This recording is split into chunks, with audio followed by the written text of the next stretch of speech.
تو پھر دونوں کے لیے اس کو ڈیوائڈ کر دیا جائے گا کہ کچھ حصے پہ مسجد بنائی جائے گی اور کچھ حصے پر جو ہے وہ دفنایا جائے گا۔ ٹھیک ہے حضور، کیا مخصوص ایام میں اسلامی بہن جو ہے مدنی قاعدہ پڑھ سکتی ہیں؟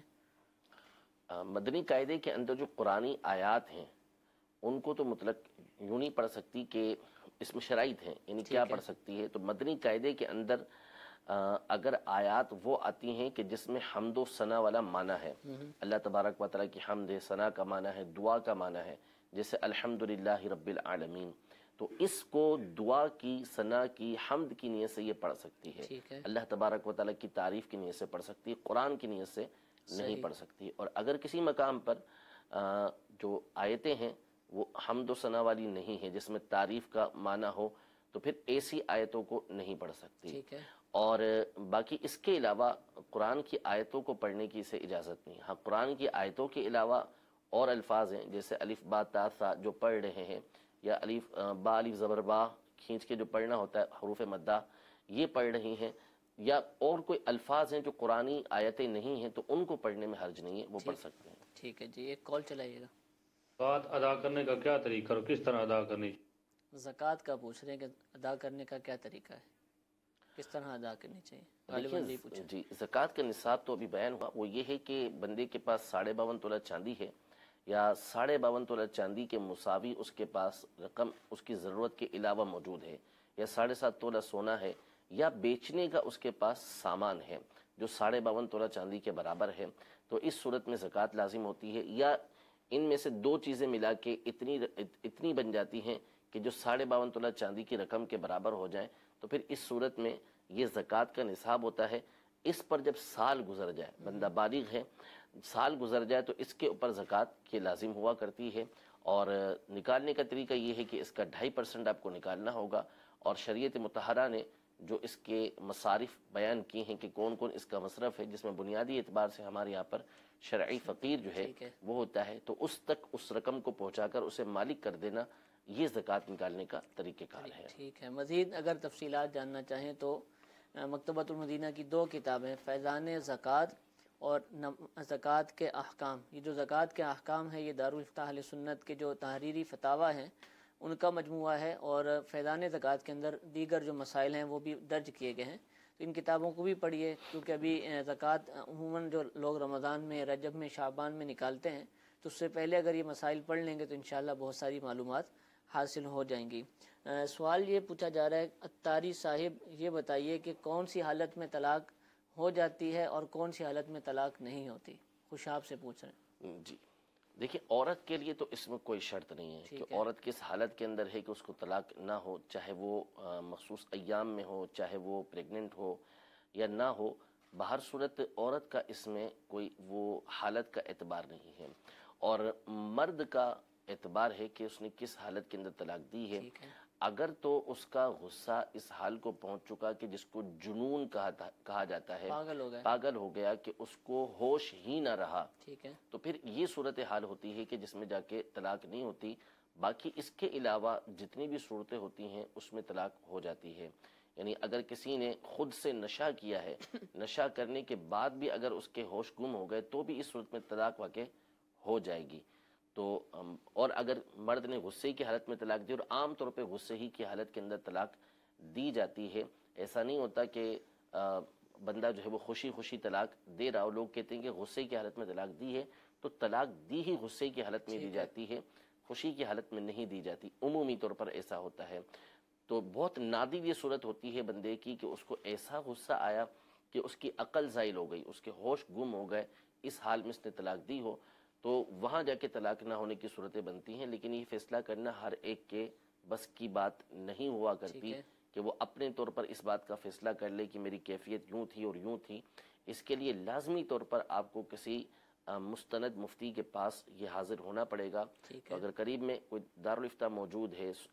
معتمد سنی مفتی صاحب موجود ہیں، تو ان سے جا کے اس مسئلے کو حل کروائیں۔ اپنے طور پر کبھی بھی طلاق کے بالخصوص مسائل جو ہے وہ حل کرنے کی کوشش نہیں کرنی چاہیے۔ نارملی آپ سمجھتے ہیں کہ غصہ شدید تو ہو جاتا ہے لیکن وہ پاگل پن نہیں ہوتا، لیکن لوگ اس کو یہی کہتے ہیں کہ میں پاگل ہو گیا تھا اس وقت، تو اس پاگل پن، لفظی پاگل پن کا نہیں، اس کا کوئی لحاظ نہیں، حقیقی پاگل جس کو کہتے ہیں ہوگا، اور اس کا بھی فیصلہ آپ مفتی صاحب سے ہی کروائیں گے، وہ آپ سے سوالات کریں گے، وضاحت لیں گے، تو پھر انشاءاللہ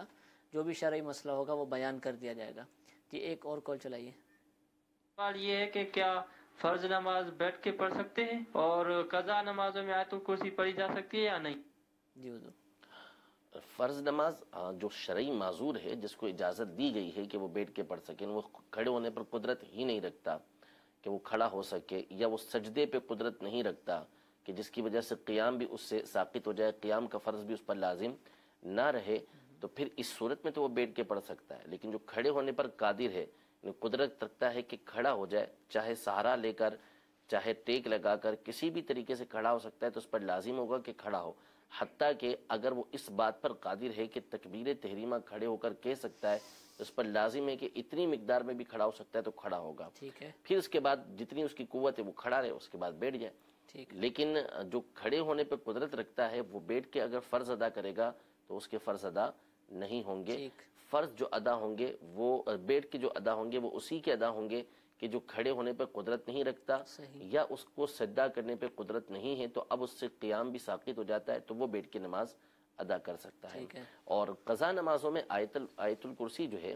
یہ آیت الکرسی اصل میں قرآن پاک کی آیت ہے، تو یہ جز ہی قرآن پاک کا ایک حصہ ہے، لہذا اگر کسی نے سورۃ الفاتحہ کے بعد کوئی اور آیت ملانے کی بجائے آیت الکرسی ملا کر پڑھی ہے تو بھی اس کی نماز ادا ہو جائے گی۔ ٹھیک ہے۔ اچھا، آیت الکرسی ایک لمبی آیت ہے، تو اس کو ٹکڑوں میں پڑھ سکتے ہیں؟ دو رکعتوں میں پڑھنا بالکل، چاہیں؟ اگر وہ اتنی مقدار میں پڑھ لیتا ہے کہ 3 چھوٹی آیتوں کی مقدار وہ ہو جائے۔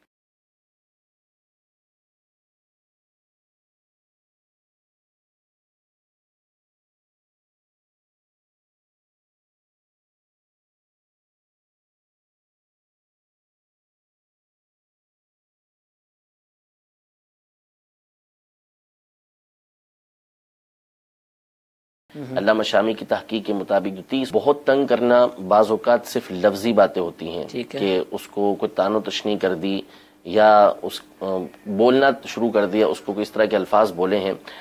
یہ ایک تنگ کرنا ہوتا ہے۔ تو اتنے تنگ کرنے پر تو اس کو اجازت نہیں ہوگی کہ وہ گھر سے جائے۔ ہاں، اس کی عزت کو، اس کی جان کو خطرہ آ گیا ہے یا اس کو کھانا پینا نہیں دیتے، تو عزت اور جان کے خطرے کی صورت میں تو وہ قریب جو گھر ہے وہاں عدت گزارنے کی کوشش کرے، ورنہ اپنی ماں کے گھر بھی عدت گزار سکتی ہے۔ اور اگر کھانے پینے کے لالے پڑے ہوئے ہیں، دوسرا کوئی باہر سے لا کے کھانا بھی نہیں دیتا اس کو، اور اس کے پاس کوئی ایسا ذریعہ بھی نہیں ہے کہ جو یہ کھا پی سکے، تو پھر اس صورت میں اجازتیں ہوتی ہیں کہ وہ جا سکتی ہے۔ اور اگر خود کما کے لا سکتی ہے کہ خود باہر سے جا کے اتنا لیا، یا گھر کے اندر ہی کھانا وہ بنا سکتی ہے، یا کوئی باہر سے لا کے اس کو اس کے گھر میں سے لا کے دے سکتا ہے، تو پھر اس کو وہیں پر عدت گزارنا ہوگی۔ تو بہرحال مطلقاً ایسا نہیں ہے کہ اس طرح کسی کے بولنے پر، تنگ کرنے پر جو ہے وہ گھر سے باہر جایا جائے۔ عدت اپنے شوہر ہی کے گھر کے اندر گزارنی ہے۔ ہاں، عزت کو لالے پڑے ہوئے ہیں، جان کو لالے پڑے ہوئے ہیں، تو پھر یہاں پر صورتیں بنتی ہیں کہ وہ دوسرے کے گھر میں، یعنی اپنے والدین کے گھر میں جا کے عدت گزار سکتی ہے۔ اچھا، یہ دونوں عدتیں ہیں، طلاق کی بھی اور موت کی بھی، دونوں ہی جو ہیں وہ شوہر کے گھر ہی گزاریں گے۔ بالکل۔ اب یہ موت کی عدت میں تو چلے اس کا انتقال ہو گیا، طلاق میں لوگ کلام کرتے ہیں کہ ایک تو جھگڑا ہوا، غصہ آیا، آپس میں تعلقات ختم ہو گئے، اب طلاق بھی دے دی اور اب کہہ رہے ہیں کہ اسی کے گھر میں عدت گزارے۔ حکم شریعت ہے، اس پر عمل تو کرنا ہے، لیکن حکمت کی طرف اصل میں مسئلہ یہ ہے کہ اسلام نے جو طلاق کو مشروع کیا ہے وہ اس لیے مشروع نہیں کیا کہ ہم نفرتیں اس سے بڑھائیں۔ ٹھیک ہے۔ طلاق انتہائی آخری اسٹیپ ہے، بالکل اینڈ پہ جا کے یہ معاملہ ہوتا ہے، اور اس کا بھی طریقہ کار شریعت مطہرہ نے رکھا ہے کہ کس طریقے سے طلاق دینی ہے۔ اور طلاق دینے کے بعد بھی اب بس معاملہ ختم ہو گیا تو آپس میں ناچاکی، نا اتفاقی، یہ یعنی ایک دوسرے کی غیبتیں، تہمتیں، یہ چیزیں کرنے سے منع کیا گیا ہے۔ تو اسلام ہر صورت میں حسن معاشرت کا حکم دیتا ہے، اچھا سلوک کرنے کا حکم دیتا ہے۔ تو اب جب اس نے طلاق دی ہے تو طلاق دینے کے بعد بھی شریعت مطہرہ نے شوہر کے اوپر کچھ حقوق عورت کے باقی رکھے ہیں کہ عدت کے حوالے سے اس کے اوپر احکام ہوتے ہیں کہ جب اس نے طلاق دے دی ہے تو اس صورت میں وہ عدت کے دوران عورت کو رہنے کی جگہ فراہم کرے گا، اور کھانا پینا بھی اسی کے ذمہ ہے کہ اس نے فراہم کرنا ہے، یعنی جو خرچے کے احکام ہیں مرد کے اوپر اس صورت میں بھی رکھے گئے ہیں۔ تو ہمارے یہاں ہماری شریعت مطہرہ جو ہے وہ بنانے کے لیے ہے، توڑنے کے لیے نہیں ہے۔ لیکن چونکہ انسانی فطرت کے اندر ایسا ہوتا ہے کہ بعض مقامات ایسے آ جاتے ہیں کہ ساتھ رہنا ممکن نہیں رہتا، تو یہاں پر ایک اچھے طریقے سے اللہ تبارک و تعالیٰ کی حدود کا خیال کرتے ہوئے لحاظ کرتے ہوئے آپس میں جدا ہونے کا حکم دیا گیا کہ یہاں جا کے اب بندہ جدا ہو سکتا ہے، لیکن اصل ہماری شریعت جو ہے وہ یہ چاہتی ہے کہ آپس میں بنا کر رہیں، حتیٰ کہ اگر مرد نے طلاق رجعی دی ہے تو چونکہ اس صورت میں اس کو رجوع کا حق حاصل ہوتا ہے، تو یہاں بہتر قرار دیا گیا کہ عورت اپنے شوہر کے لیے جس نے اس کو ایک طلاق دے دی ہے، طلاق رجعی اس کو دے دی ہے، تو بن سنور کے رہے تاکہ شوہر کو اس کی طرف رغبت ہو اور وہ اس سے رجوع کر سکے۔ تو شریعت مطہرہ یہ چاہتی ہے کہ مرد و عورت جو ہے وہ آپس میں بنا کر ہی رہیں، اس لیے طلاق کو ایک تو انتہائی آخر میں رکھا، پھر اس کے بعد بھی عورت چونکہ کمزور ہوتی ہے تو مرد کے اوپر حسن معاشرت کے طور پر طلاق کی جو عدت ہوتی ہے اس کا خرچہ مرد کے اوپر رکھا گیا ہے۔ ٹھیک ہے جی، لیکن وہی بات ہے جی جی کہ جہاں اس کی عزت کو، اس کی جان کو خطرہ آ رہا ہے تو وہاں پھر شریعت مطہرہ اس کو اجازت دیتی ہے۔ ٹھیک ہے، طلاق کے حوالے سے اگر مزید معلومات جاننا چاہیں، ہمارے سلسلے بھی ہوتے ہیں، الحمدللہ پچھلی بدھ کا جو سلسلہ تھا وہ بھی طلاق ہی کے موضوع پر تھا اور بہت ہی پیارا سلسلہ ہوا تھا، آپ اس کو بھی دیکھ سکتے ہیں، ورنہ مکتبۃ المدینہ کی کتاب طلاق کے آسان مسائل یہ بھی الحمدللہ دستیاب ہے، آپ اس کو بھی حاصل کر سکتے ہیں، دعوت اسلامی کی ویب سائٹ سے بھی آپ ڈاؤن لوڈ کر سکتے ہیں۔ اسی طرح دارالافتاء اہل سنت کی طرف سے ایک پرچہ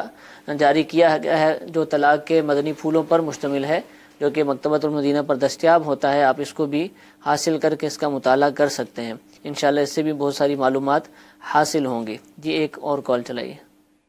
محمد عامر اطاری بات کرو ضلع مردان سے۔ میرا سوال یہ ہے مفتی صاحب سے، جو بندہ اللہ کی رحمت سے یعنی بخشا جاتا ہے یعنی قبر میں اس کو عذاب نہیں ہوتا، تو کیا قیامت والے دن بھی اس سے جو ہے نا یوم آخرت کے حساب سے پوچھ گچھ ہوگی یا اس کو عذاب کا سلسلہ پھر ہوگا بعد میں کہ نہیں؟ جی حضور، دیکھیں یہ ہیں غیب کے معاملات اور اللہ تبارک و تعالیٰ ہی اس بارے میں جانتا ہے کہ کیا ہونا ہے۔ البتہ جب اللہ تبارک و تعالیٰ نے قبر میں اس کو سزا نہ دی تو اس کی رحمت سے امید یہی ہے کہ اس کو آخرت میں بھی سزا نہیں دے گا۔ البتہ آخرت کا معاملہ جو ہے وہ بہت سخت ہے، اگرچہ کہ قبر بھی آخرت کی منزلوں میں سے پہلی منزل ہے اور اس کے مقامات بھی بہت سخت ہیں۔ آخرت کا معاملہ بہت سخت ہے کہ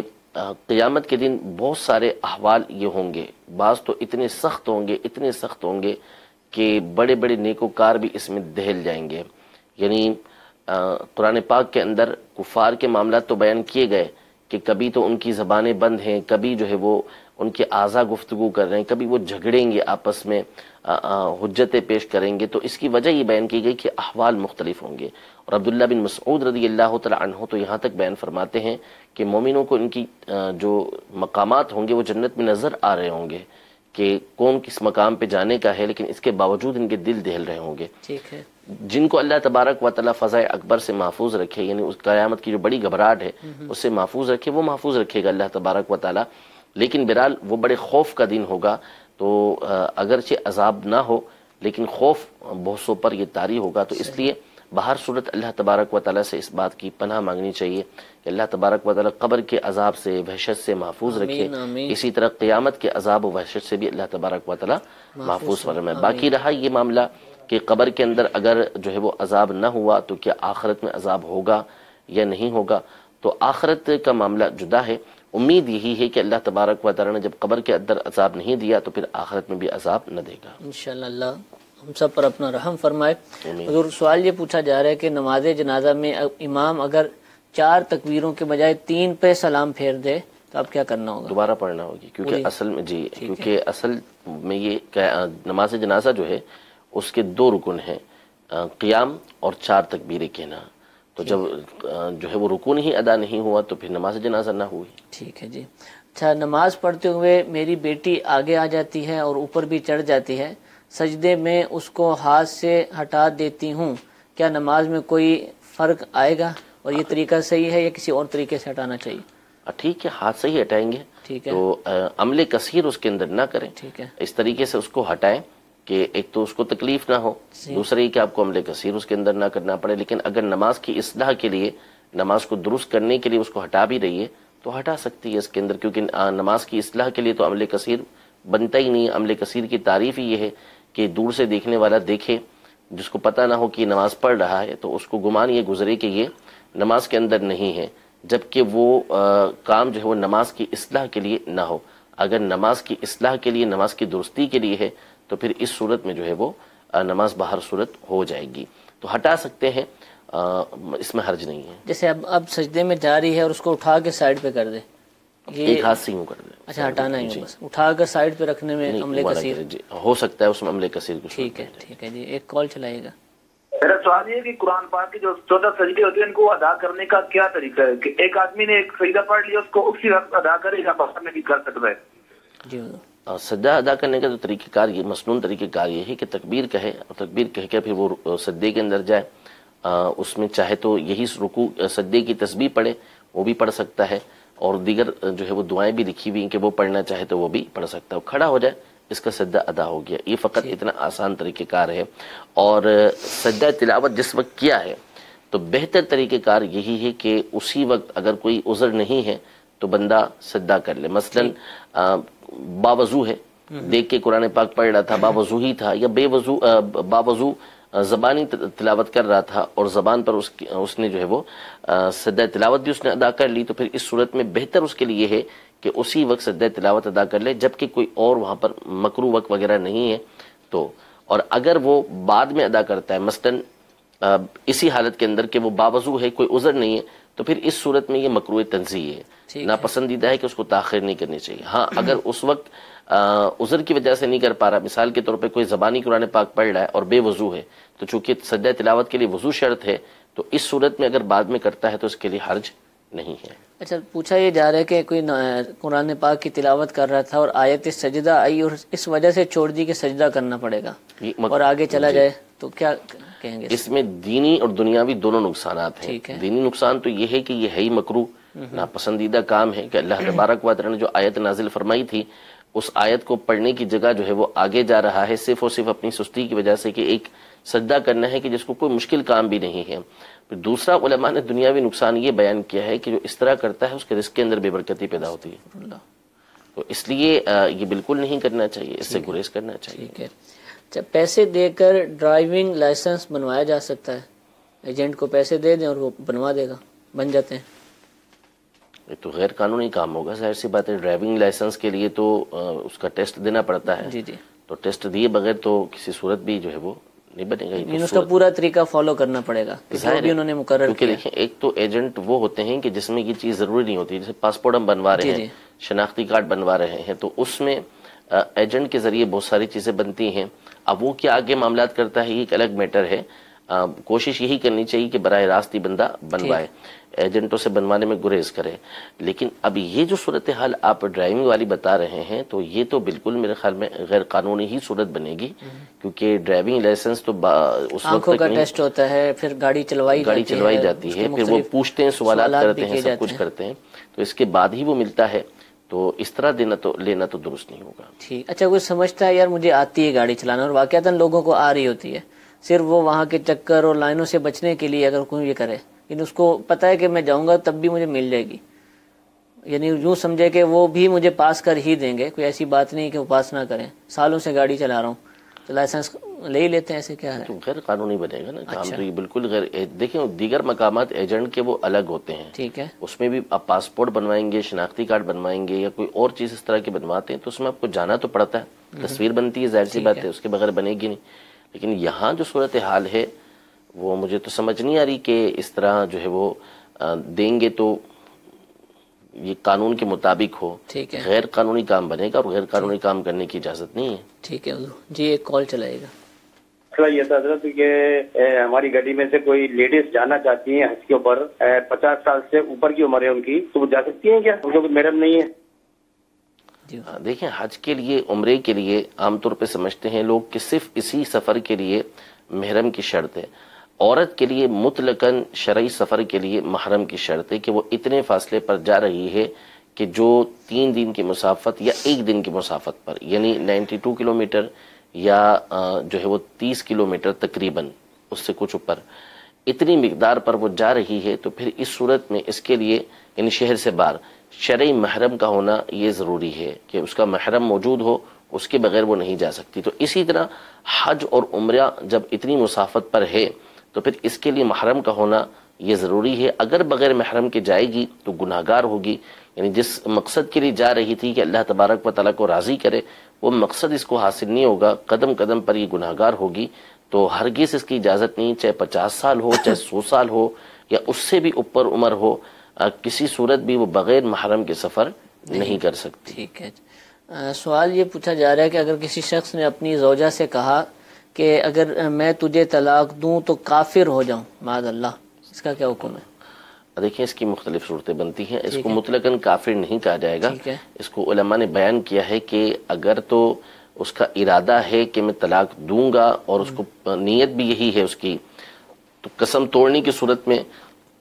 جب وہ سمجھتا ہے کہ میں سے کافر ہو جاؤں گا، پھر بھی وہ اعتقاد رکھتے ہوئے قسم کو توڑتا ہے، تو کفر کی صورتیں بنتی ہیں۔ لیکن اس کی مختلف صورتیں یہ بیان کی گئی ہیں، تو بہتر یہی ہے کہ اس کے لیے دارالفتہ اہل سنت میں فون پہ رابطہ ٹھیک ہے۔ اور اس طرح کے کلمات تو بہرحال کسی بھی صورت میں نہیں کہنے چاہیے، اور جس نے اگر کہا بھی ہے تو اس کو چاہیے کہ مفتیان کرام سے براہ راست رابطہ کرے۔